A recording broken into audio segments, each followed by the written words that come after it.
lucha con firmeza para conservarla. Estamos en Habla el Pueblo, nueva temporada.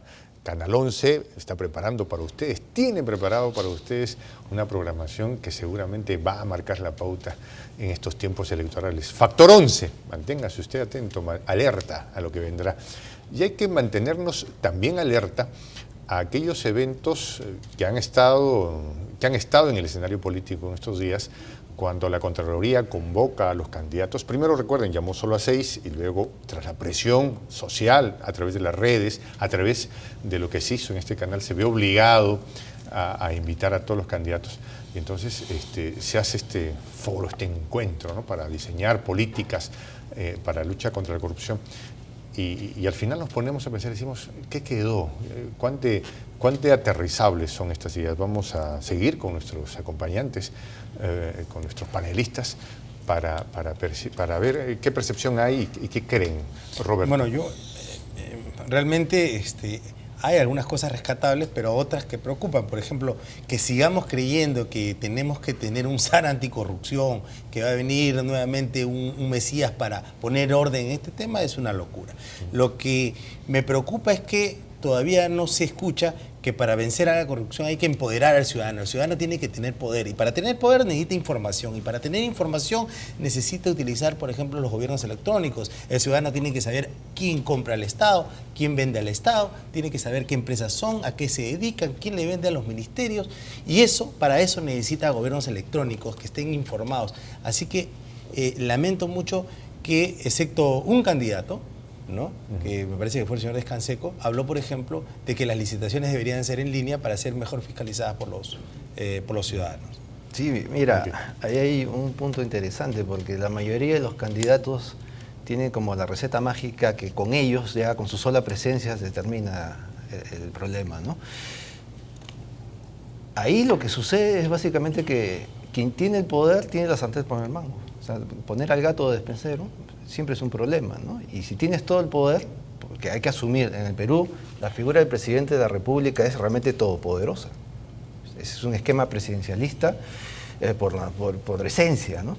Entonces, si no se tiene mecanismos por los cuales sea, desde el punto de vista netamente político, la oposición que tenga una decisión en ese esquema de fiscalización realmente real, estamos filosofando. Y los problemas siguen creciendo. Tienen que haber equipos de monitoreo y participación ciudadana en la municipalidad, en la comisaría, en el juzgado de paz, donde se ven los procesos de familia. Tenemos cualquier cantidad de facultades de derecho. Hay que hacer que esas facultades de derecho sean juzgados pilotos para temas que tienen directa relación con la población. Violencia familiar, temas que tienen que ver con pensión de alimentos, que los estudiantes puedan hacer seguimiento a las causas. Así vamos a evitar la corrupción, porque no hay cosa que el corrupto a lo que más miedo tiene es a que se haga evidente su inconducta funcional. Y ahí hay un tema que yo recojo y escuché a Rosario Zacieta. El tema concreto es cómo lograr que la juventud se involucre en la gestión país. Y acá viene otro tema. Más que un Ministerio de la Juventud y Deporte, lo que necesitamos es un Ministerio de Ciencia, Tecnología y Juventud. ¿Por qué ciencia y tecnología? Porque el déficit fundamental que tiene el Perú, y si lo llevamos al fútbol, nos meten 40 goles a 1, es que los jóvenes no tienen oportunidades de ser actores importantes de la sociedad.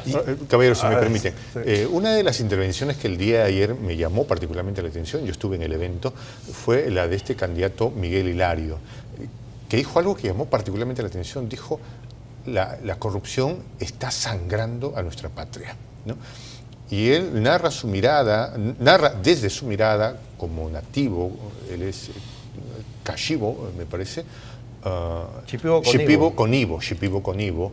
Entonces él dice, la corrupción está matando nuestro medio ambiente y no se está tomando conciencia de eso. Bueno, o sea, aquí más cerca están matando a la gente en las calles. Uh-huh. O sea, Callao, ¿no? Acaba de morir la niña que es símbolo Romina.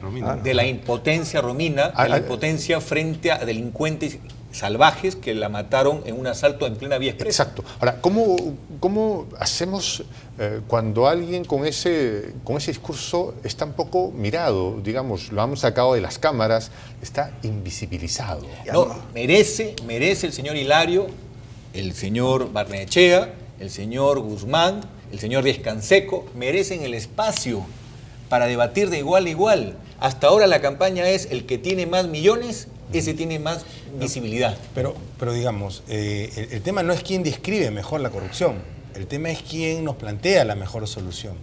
Y yo insisto nuevamente, creo que el empoderamiento de las personas, el uso de las tecnologías hoy pueden acortar la brecha para ir, digamos, poniendo al descubierto muchos casos de corrupción en todos los distintos sectores de la sociedad. Ya ahí se puso un tema, perdón, quería decir algo. No, y además que eso va de la mano, o sea, no lo dejemos todo a los políticos. Así Eso también es una cuestión de responsabilidad ciudadana.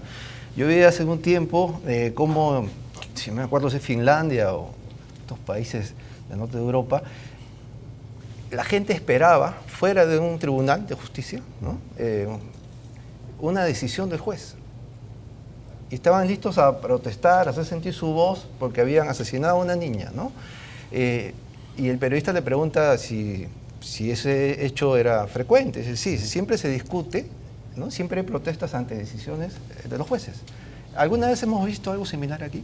No, acá el legislador quiere seguir haciendo más leyes y más leyes y más leyes. No, y el tema es que sobre eso le planteo una pregunta. El problema de los jueces es la predictibilidad. Para un caso muy similar al otro, resulta que los fallos son totalmente contradictorios. ¿Y el mismo juez? No existe Eso jurisprudencia es alguna. increíble. Falta los predictibilidad. persuada. Y falta también que la inteligencia financiera, que el Perú tiene unidades especializadas y hay que dotarlas de todos los instrumentos electrónicos porque todo se sabe hoy. Y sobre eso, si me permiten una pregunta, ¿ayudará que a partir de ahora, digamos, ya el presidente de la República es la figura más importante, pero ya no tendrá inmunidad? Congresistas tampoco tendrán inmunidad. ¿Ayudará este Pero concepto? para eso hay que reformar la Constitución. Pero en principio, ¿la idea es válida o no? La idea es válida, pero reformemos la Constitución, porque promesas así electorales suenan a anuncios solo del día, ¿no? Además, el que prometió que sus parlamentarios no tengan inmunidad, prometió que sus parlamentarios, no él, Ajá. que es García. O sea, García, si es elegido, él seguirá teniendo inmunidad. Ajá, ok. Nosotros no. Ya. Pero la idea sí es válida. Totalmente. Además, somos una república, todos somos iguales ante la ley, se supone. No, deberíamos serlo, Se pero supone. no lo somos. Es un ideal. Porque ¿no? ahora incluso... Pero tal vez quitarles la inmunidad les va a permitir sensibilizarse para que inicien realmente las reformas dentro del sistema judicial, que no lo tenemos. Porque hoy, lamentablemente, los procesos terminan durando de acuerdo al postor, porque ya no son ni siquiera los usuarios de la justicia en el Perú, son clientes para muchos jueces y para muchos fiscales. Y eso, lamentablemente, tiene que entrar en un proceso de reforma. Porque también hay funcionarios, incluso los ministros, jerarcas, por utilizar el término del Poder Judicial, que tienen el derecho al antejuicio, que no es la inmunidad per se, pero que se parece pero mucho. es parte del esquema, o sea, el esquema de privilegio. Pero ¿no? también es cierto que el 80 y tantos % de procesos administrativos que a veces se hacen son de tan mala estructura o construcción que caen en saco roto una vez que van al Poder Judicial. O sea, ¿a dónde voy? A que hemos tenido y tenemos hoy ¿cuántos presidentes regionales procesados? Esta es una situación que todo el mundo conocía, por ejemplo, en Ancash.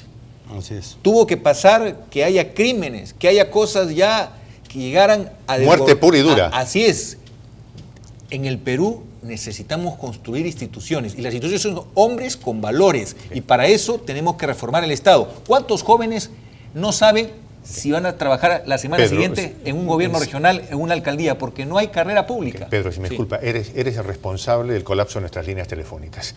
Así que vamos a escuchar, esto es Habla del Pueblo. Buenas noches, adelante, le escuchamos. Brevemente, por favor. Buenas noches, señor. Yo quiero hacer una consulta. Sí, Si el pueblo no está de acuerdo con los candidatos, ¿no se podría así convocar a ¿cómo se llama eso? Una consulta popular, ¿cómo se llama eso? Un referéndum para anular las elecciones a la consulta del pueblo. ok. Interesante pregunta. Ya nuestro panel dará su punto de vista. Buenas noches, gracias por llamar, le estamos escuchando. Buenas noches, sí. Sí, adelante. Están hablando de la corrupción, ¿no? De la corrupción. propuestas contra la corrupción que debían haber tenido los candidatos. Mientras exista en este país el alto costo de vida... Caballero, ¿usted me escucha? Por favor, necesito que baje el volumen del televisor. Todas las personas que nos llaman, por favor, antes de entrar en contacto con nosotros, baje el volumen del televisor, si no es complicado que les escuchemos. Ahora sí, adelante, le escuchamos.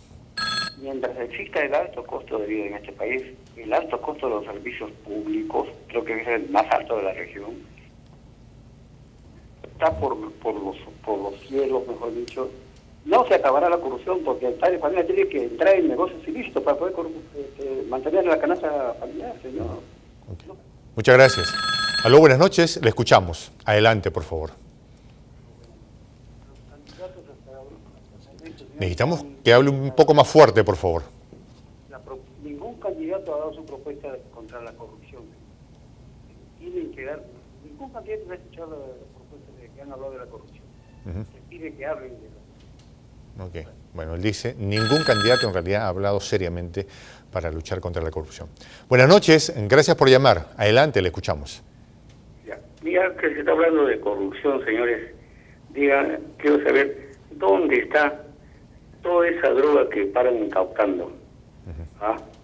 Antes decían el cuento de que lo quemaban en Ate. Ahora, ¿dónde está esa droga? ¿Por qué no hacen una cosa? En la plaza de armas llevan y la queman ahí. Ok, muchas gracias. Bueno, han sido preguntas de alto calibre. ¿Qué hacemos? ¿Hacemos un referéndum? ¿No estamos satisfechos con estos candidatos? Bueno, yo considero que de ninguna manera debemos interrumpir los procesos democráticos que tanto nos han costado.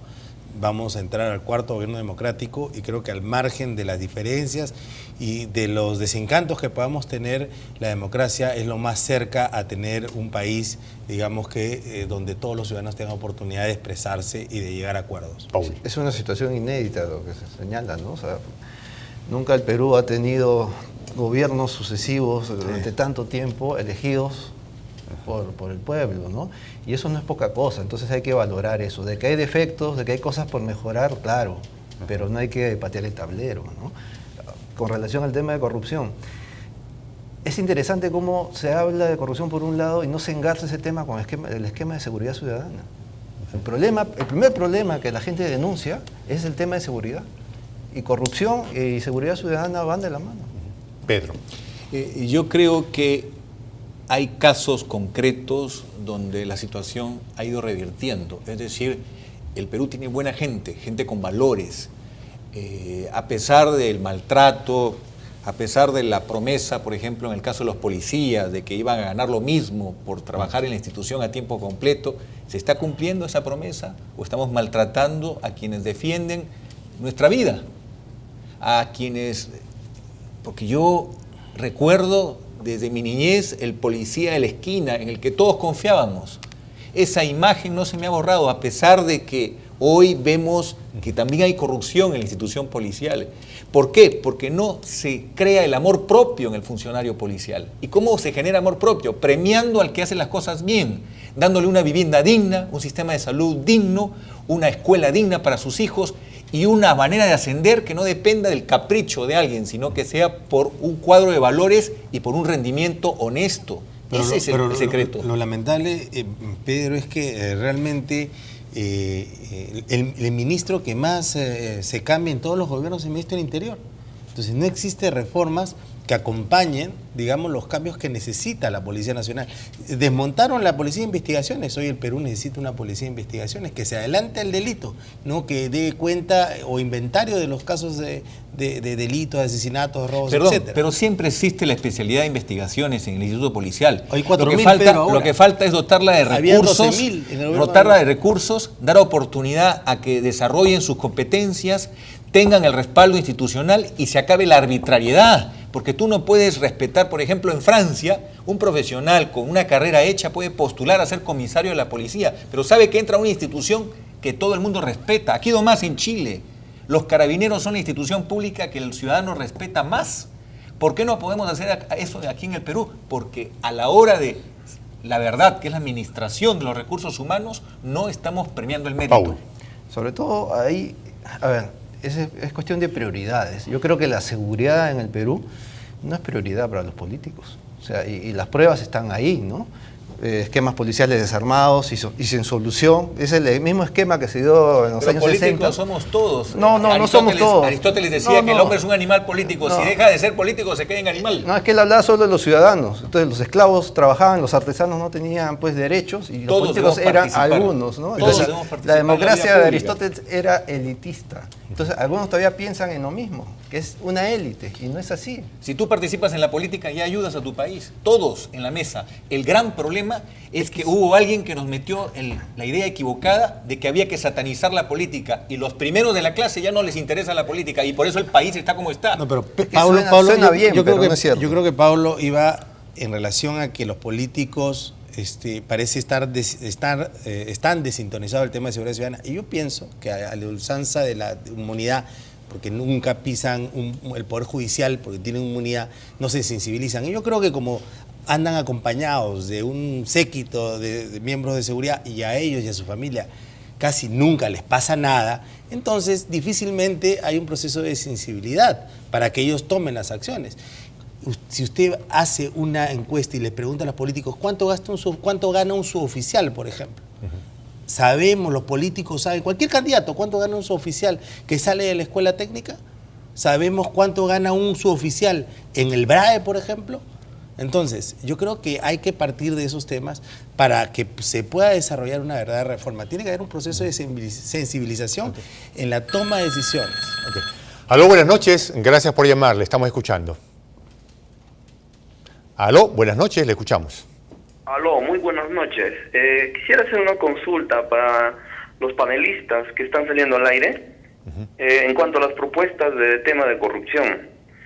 Yo quisiera preguntar, esta nueva ley de contrataciones, la 3225, que ha entrado en vigencia desde el 9 de enero de este año, de alguna manera va a repercutir o va a regular, digamos, la corrupción que se viene dando en los procesos de selección de las obras públicas, bienes y servicios, consultorías, en todas las entidades públicas del Estado, desde los municipios, gobiernos regionales, ministerios.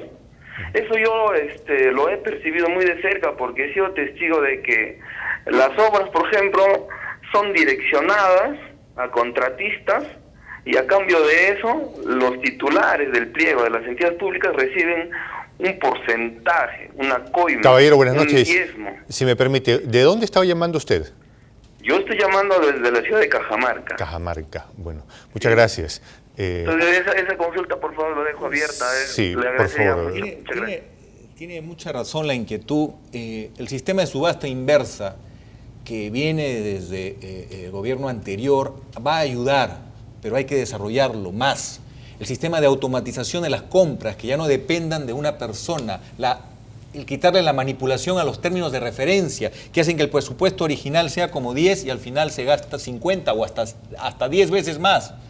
El tema de asegurar que el ciudadano, a través de los mecanismos de transparencia, conozca cuánta plata ha ingresado al gobierno local, al gobierno regional, y en qué se va a invertir y cuánto se va a invertir y cómo se prioriza una obra de otra. Yo creo que esa es la manera de construir transparencia, reducir la corrupción a un nivel internacional, porque el problema nuestro es que tenemos el doble de corrupción que otros países. Tenemos el pico. Y el otro tema de fondo es que el ciudadano sea el actor protagónico, no solo para votar, Que participe, sino participando. Es que Si me permite, 10 segundos sí. para una conclusión final. Bueno, es que ese es el meollo del asunto. La única forma de hacerle frente a la corrupción es cuando el Estado se adecúa a las necesidades del ciudadano y le permita al ciudadano tener el poder para poder identificar, para tener un Estado transparente y que pueda determinar él mismo dónde hay corrupción y dónde no. Y que la gente exija, ¿no? Porque los políticos están ahí, pero es al fin y al cabo una exigencia ciudadana la que, como se dice popularmente, hace el pare a los políticos, ¿no? Es la única manera. Pero se siente últimamente, ¿no? Un poco. Sí, yo creo que en los últimos años eso ha venido creciendo, ¿no? Soy optimista por ese lado, ¿no? Reflexión en 5 segundos, por favor, Pedro. Hoy la ciencia y el conocimiento, la electrónica ha avanzado tanto que todos sabemos, ya no existe la posibilidad de evitar que el corrupto guarde su secreto 1000 años. Y creo que eso tenemos que hacer con nuestras instituciones. Que los signos exteriores de riqueza, que los temas de fallos que debieron ser seguir una predictibilidad, una misma dirección, terminan siendo contradictorios porque hay manoseo y manipulación. Todo lo que el ciudadano a pie mira, yo creo que se puede construir de a pocos y con hechos, pero para eso tenemos que convocar los valores y a los más calificados ciudadanos peruanos. Caballeros, muchas gracias, muchas gracias. Evidentemente este es un tema apasionante. Seguramente tendremos mayor oportunidad, más tiempo. Ustedes son ya parte de la casa, ¿no? Panelistas que estarán con nosotros acompañándonos en la nueva temporada de Habla el Pueblo en este renovado Canal 11. Muchas gracias por habernos acompañado. Buenas noches, hasta el día de mañana. Lucha con firmeza.